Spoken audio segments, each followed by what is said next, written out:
जय श्री राधे कृष्ण। आप सभी का आपके अपने YouTube channel B K Mishra present में बहुत बहुत स्वागत है। आइए आज आप सब सुनेंगे मार्गशीर्ष मास महात्म्य कथा में 11वें अध्याय की कथा। अब तक आपने पिछले अध्यायों का कथा श्रवण नहीं किया हो तो चैनल पे वीडियो अपलोड है, आप वहां से कथा को श्रवण कर सकते हैं। तो बोलिए प्रेम से भगवान विष्णु की जय, माता लक्ष्मी की जय, भगवान श्री कृष्ण की जय। ब्रह्मा जी भगवान विष्णु से बोले कि हे स्वामी, हे भूत भावन, आप कृपा करके एकादशी का महात्म्य और मूर्तियों का विधान बतलाइए। भगवान विष्णु ब्रह्मा जी से बोले कि हे दुष्शार्दूल, सुनिए, मैं पापनाशनी कथा को कहूँगा, जिस कथा को सुनकर ब्रह्म हत्या आदि पाप का नाश हो जाता है। काम्पील नगर में वीरबाहु नामक राजा हुआ। वह वीरबाहु राजा सत्यवादी, जीत क्रोधी, ब्रह्मवेत्ता और मेरी सेवा में तत्पर, उत्तम भाव वाला, दयाशील, रूपवान, बलवान तथा भगवत भक्तों का भक्त और मेरी कथा में सदा प्रेम रखने वाला तथा कथा में लीन रहने वाला, सदा जागरण करने वाला, दाता, विद्वान, क्षमाशील, विक्रमों और जितेंद्रिय, विजयशील, रणशील तथा रिद्धि करके कुबेर के समान पुत्रवान, बहुत पशुओं का पालन करने वाला और अपनी स्त्री में रत रहने वाला था। उस वीरबाहु राजा की कांतिमती नाम की स्त्री, जो कि रूप में अद्वितीय, पतिव्रता, महासाध्वी और मेरी भक्ति में सदा रत रहा करती थी, उस स्त्री के साथ विशाल नेत्र वाला युवा राजा पृथ्वी का पालन करता था। महाबाहु केवल मुझको छोड़कर दूसरे देवता को नहीं जानता था। एक दिन उस महात्मा वीरबाहु राजा के घर महामुनि भारद्वाज आए और उन्हें देखकर उनका स्वागत और सत्कार किया और उनका विधिवत उन्हें अर्घ्य देकर के उनका पूजन किया। स्वयं राजा ने आसन बिछाकर मुनि को बैठाया और परम भक्ति से प्रणाम कर मुनि श्रेष्ठ के सामने स्वयं भी बैठ गए। राजा वीरबाहु ने भारद्वाज जी से कहा कि हे विप्रश्रेष्ठ, आज मेरा जन्म सफल हुआ और मेरा दिन भी सफल हुआ तथा आज मेरे राज्य का होना सफल हुआ और आज मेरा घर भी सफल हुआ।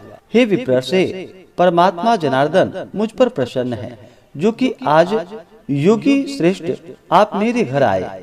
आज मुझ पर आपकी दृष्टि पड़ने से कोटि पाप से मुक्त मैं हो गया। राज्य, लक्ष्मी, हाथी, घोड़ा, ये सब मैंने आपके लिए अर्पण किया है। हे मुनि श्रेष्ठ, आप वैष्णव हैं। मेरे पास आपके लिए कोई भी अदेय वस्तु नहीं है, क्योंकि वैष्णव को दी गई वराटिका कौरी मेरु पर्वत के समान कहा गया है। जिसके घर में जिस दिन द्विज श्रेष्ठ वैष्णव नहीं आता है, उसका वह दिन निष्फल है। ऐसा मुझसे ब्राह्मणों ने कहा है। गार्ग्य, गौतम, सुमंतु और जो विष्णु भक्त हैं तथा जो द्विजातीय वर्ण है, इन सभी ने मुझसे कहा है। और जो ऋषिकेश भगवान के भक्त नहीं हैं, वे मनुष्य पिशाच हैं तथा जो हरि दिन यानी कि एकादशी के दिन भोजन करते हैं, वे मनुष्य महापात कहे गए हैं। हजार शिव व्रत से और कोटि सूर्य व्रत से तथा ब्रह्मा के व्रत से कवियों ने जो फल कहा है, वह फल हरिवासर यानी कि एकादशी के व्रत से हो जाता है। हे विपेंद्र, जब तक मेरी प्रिय द्वादशी एकादशी नहीं आती है, तभी तक ब्राह्मी और सांगरी तिथि गर्भ करती है। तब तक चंद्रोदय नहीं होता, तभी तक तारागणों का प्रभाव होता है। हे विपेंद्र, उसी प्रकार जब तक द्वादशी एकादशी तिथि नहीं आती, तभी तक और तिथियों का प्रभाव रहता है। हे महामुने, इस बात को मेरे आगे प्रथम नारद ने और वशिष्ठ जी ने कहा था, और आप भी समस्त वैष्णव धर्मों के वेत्ता हैं। भारद्वाज जी राजा वीरबाहु से बोले कि हे महाभाग, आपने बहुत अच्छा प्रश्न किया है, क्योंकि आप वैष्णव भक्त हैं। हे भूमिप, वह प्रजा धन्य है और पृथ्वी धन्य है, जिसकी आप रक्षा करते हैं। हे राजन, जिस राष्ट्र का राजा वैष्णव न होवे, उस राष्ट्र में नहीं रहना, वन में और तीर्थ में जाकर वास करना अच्छा है। किंतु अवैष्णव राजा के राज्य में रहना अच्छा नहीं है। जहाँ पर भगवत भक्त राजा पृथ्वी का पालन करता है, उस राष्ट्र को पाप रहित और वैकुंठ मानना चाहिए। जैसे नेत्रहीन देह, पतिहीन स्त्रियां, दसवीं युक्त द्वादशी व्यर्थ कही जाती है, वैसे ही वैष्णव रहित राष्ट्र व्यर्थ है। हे महिपाल, जैसे माता पिता का पालन पोषण न करने वाला पुत्र और दसवीं युक्त एकादशी व्यर्थ है, वैसे ही वैष्णव राजा से रहित राष्ट्र व्यर्थ है। जैसे दान रहित राजा, रस विक्रय करने वाला ब्राह्मण, दसवीं वृद्धा एकादशी व्यर्थ कही गई है, वैसे वैष्णव रहित राष्ट्र व्यर्थ है। जैसे दांतहीन हाथी, दसवीं वृद्धा एकादशी व्यर्थ है, वैसे ही वैष्णवहीन राष्ट्र व्यर्थ होता है। जैसे प्रतिग्रह दान के लिए वेद का पढ़ना, द्रव्य धन के लिए पुण्य करना, दसवीं युक्त एकादशी दूषित होती है, वैसे ही बिना वैष्णव राजा के राष्ट्र दोषी होता है। जैसे कुशारहित संध्या, दक्षिणा रहित श्राद्ध, दसवीं युक्त एकादशी व्यर्थ है, वैसे ही बिना वैष्णव राजा के राष्ट्र व्यर्थ है।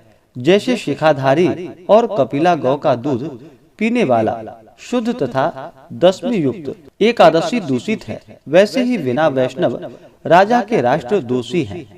जैसे ब्रह्मणी गामी शूद्र, स्वर्ण का चोरी करने वाला, धर्म में दोष वृद्धि करने वाला और दसवीं युक्त एकादशी दूषित है, वैसे ही बिना वैष्णव राजा के राष्ट्र दोषी हैं।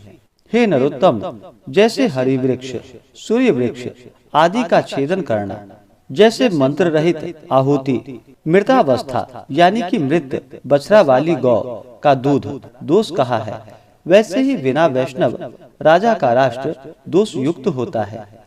जैसे केशों को धारण करने वाली विधवा स्त्री, स्नान रहित व्रत, दसवीं युक्त एकादशी नष्ट कही गई है, वैसे ही बिना वैष्णव राजा के राष्ट्र नष्ट है।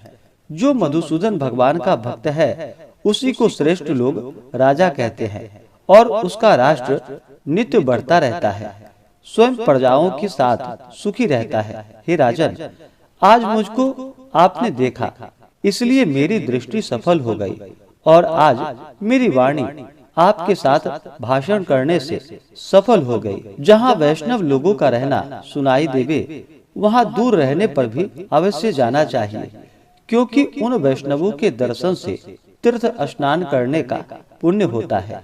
हे राजन, आज मैंने विष्णु भक्ति में रत पवित्र सदाचारी आपको देखा है।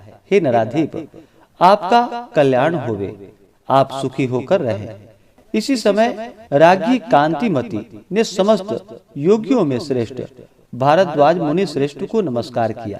भारद्वाज मुनि ने रानी को आशीर्वाद दिया कि हे वराहरो, तू अवैधव्य हो, अर्थात सौभाग्यवती हो और अपने पति की भक्त हो तथा शुभे केशव भगवान में तुम्हारी सदा निश्चल भक्ति हो। इसके बाद राजा बीरबाहु ने मेघ शब्द के समान गंभीर वचनों से प्रसन्न करता हुआ भारद्वाज मुनि से कहा। राजा ने कहा कि हे मुनि श्रेष्ठ, यदि मुझ पर आपकी कृपा है तो विपुल लक्ष्मी होने का कारण और पूर्व जन्म में मैंने क्या किया, यह सब कहिए, और यह शत्रु रहित राज्य कैसे मिला तथा गुणवान श्रेष्ठ पुत्र कैसे हुआ और सुंदर मनोहर प्रिय स्त्री कैसे मिली, जो कि स्त्री मुझ में चित्त लगाने वाली और मुझ में प्राण रखने वाली तथा जनार्दन भगवान का ध्यान करने वाली है।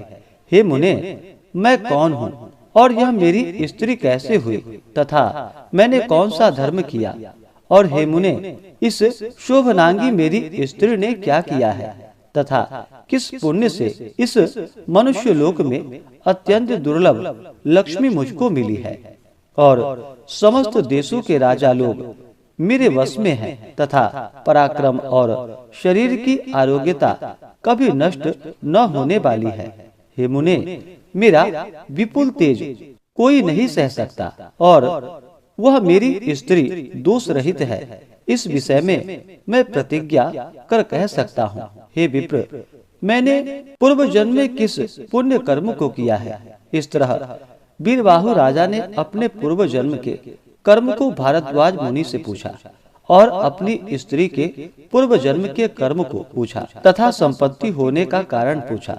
भारद्वाज मुनि ने योग बल से चिरकाल तक मन में ध्यान द्वारा निश्चय किया और राजा से बोले कि हे नृपते, यह सब पूर्व जन्म का कर्म मालूम हुआ और आपकी स्त्री का भी पूर्व जन्मार्जित कर्म मालूम हुआ। हे राजर्षि, मैं कहता हूँ उसे आप सुनिए। भारद्वाज मुनि बोले कि हे भोपाल, जिसका यह समस्त कर्म का फल है उसको आप सुनिए। पूर्व जन्म में आप शूद्र जाति में जन्म लेकर जीव हिंसा में रत थे, नास्तिक, दुष्ट चरित्र, पर स्त्रीगामी, कृतघ्न, दुर्विनीत, सदाचार से रहित थे। और आपकी यह स्त्री पूर्व जन्म में भी विशाल नेत्र वाली थी और आपके अलावा इसका मन वचन कर्म से दूसरा प्रिय नहीं था। यह महाभागा पतिव्रता निरंतर आपकी सेवा करती थी और आपके विषय में कभी भी इसने दुष्ट भाव नहीं रखा। इस तरह समय व्यतीत होने पर जब आप पाप कर्म में लीन होने के कारण मित्रों से बंधुओं से त्याग कर दिए गए और आपके पूर्वजों के संचित धन भी नष्ट हो गए। हे जगतपते, इस तरह धन नष्ट हो जाने पर तुमने धन्यादि फलों की इच्छा की और खेती किया, परंतु पूर्व जन्म के कर्म फल से कृषि भी निष्फल हो गई। तदंतर धन नष्ट हो जाने पर बांधवों से व्यक्त होने पर अत्यंत क्षीण अवस्था में होकर इस पतिव्रता स्त्री ने आपका साथ नहीं छोड़ा। तुम समस्त कर्मों से गिरकर निर्जन वन को चले गए और वहां जाकर अनेक जीवों का वध कर आत्मरक्षा करने लगे। हे नृप, आपका इस तरह स्त्री के साथ पाप प्रवृत्ति में रहकर इस पृथ्वी पर बहुत वर्ष व्यतीत हो गया। हे राजन, किसी दूसरे दिन मार्ग भूलकर देव शर्मा ब्राह्मण श्रेष्ठ वहां आए, विदिशा को नहीं जानते थे। हे महीपते, क्षुधा तृष्णा से अत्यंत पीड़ित होकर मध्याह्न के समय मार्ग में चलते हुए ब्राह्मण उस वन के मध्य भाग में गिर गए। हे भूप, उस दुखित पीड़ित वृद्ध ब्राह्मण को देखकर आपको दया आ गई और अज्ञात वश उसका हाथ पकड़ा। हे नृप, पृथ्वी पर गिरे हुए ब्राह्मणों को उठाकर आपने कहा कि हे विप्रश्रेष्ठ, कृपा कर आप मेरे आश्रम में आए। यह मनोहर फल पुष्प वाले वृक्षों से युक्त आश्रम है और अमीलिनी खंड से शोभित तथा जल से पूर्ण तालाब है। हे विप्र, सुशीतल जल को पिए। आप मेरी सुरक्षा में रहकर निश्चिंत होकर आराम से विश्राम करें। हे विपेंद्र, तृप्ति पर्यंत मेरे आश्रम में वास करे। हे द्विजश्रेष्ठ, आप उठिए, आप मुझ पर कृपा करने योग्य हैं। इस प्रकार प्रसन्न होने पर शूद्र के वचन को सुना। फिर शूद्र का हाथ पकड़कर जलाशय के पास ब्राह्मण देव गए। हे महाबाहो, उस तालाब के तट भाग में जाकर छाया में बैठ गए और विधिवत स्नान किया तथा केशव भगवान का पूजन किया और पितर देवता का तर्पण करके सुंदर शीतल जलपान किया।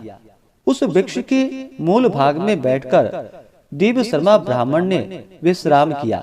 इसके बाद में स्त्री के साथ उस शूद्र ने परम भक्ति से मुनि को साष्टांग प्रणाम किया और मुनि के पास बैठकर उसने कहा कि हे विप्रर्षे, हम दोनों स्त्री पुरुष के उद्धार के निमित्त अतिथि रूप से आपका आगमन हुआ है। हे विप्रर्षे, आपके दर्शन से मेरे पापों का नाश हो गया है। इसके पश्चात स्त्री से बोला कि हे प्रिय, इन ब्राह्मण के लिए स्वादिष्ट कोमल रसयुक्त परिपक्व और प्रिय फलों को दो। ब्राह्मण ने शूद्र से कहा कि हे पुत्रक, तुमको मैं नहीं जानता, इसलिए तुम अपने बारे में मुझे बतलाओ, क्योंकि मैं अज्ञात के यहाँ भोजन कैसे करूं। शूद्र ने ब्राह्मण से कहा कि हे द्विज शार्दल, हे विप्र, मैं शूद्र हूँ, आप संदेह न करें। मैं दुर्जन, आत्मज, पुत्र और बंधुओं से परित्याग किया गया हूँ। इस तरह दोनों की बात करने पर शूद्र की स्त्री ने फलों को लाकर ब्राह्मण को दे दिया और ब्राह्मण ने भी उन फलों को खा लिया। सुंदर शीतल जल पीकर विप्र प्रसन्न हो गए और उस वृक्ष के मूल भाग में सुख पाकर शांत रहित हुए और वह सात्विक शुद्र भोजन करके पुनः आए और ब्राह्मण से बोले कि हे श्रेष्ठ, आपका स्वागत है। यहाँ आपका आना कैसे हुआ? हे द्विजश्रेष्ठ, जो कि यह शून्य वन दुष्ट जीवों से व्याकुल, मनुष्य रहित, दुख युक्त, अहोरात्रि भयानक है। ब्राह्मण ने कहा कि हे महाभाग, मैं ब्राह्मण हूँ, प्रयाग को जा रहा था। मार्ग का ज्ञान न होने से इस दारुण वन में चला आया। मेरे पुण्य के प्रभाव से मुझको श्रेष्ठ बंधु तुम मिले।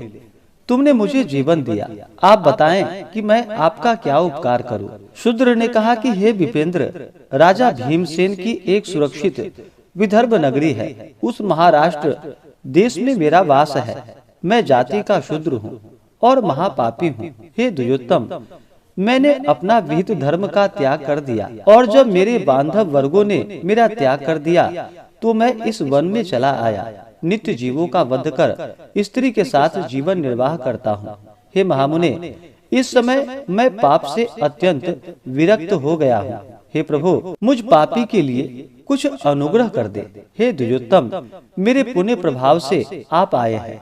हे महामुने, आप मुझ पर उपदेश प्रभाव से कृपा करने के योग्य हैं, जिस उपदेश के होने से मैं स्त्री सहित यमराज को न देख सकूं। हे ब्राह्मण श्रेष्ठ, इस समय आप मुझ पर कृपा करें। मुझे जनार्दन भगवान के सिवाय और कुछ भी नहीं चाहिए। भारद्वाज जी ने राजा वीरबाहु से कहा कि हे राजन, इस तरह शूद्र ने परम भक्ति से ब्राह्मण श्रेष्ठ देव शर्मा से कहा और देव शर्मा ब्राह्मण हंसते हुए शूद्र से वचन बोले।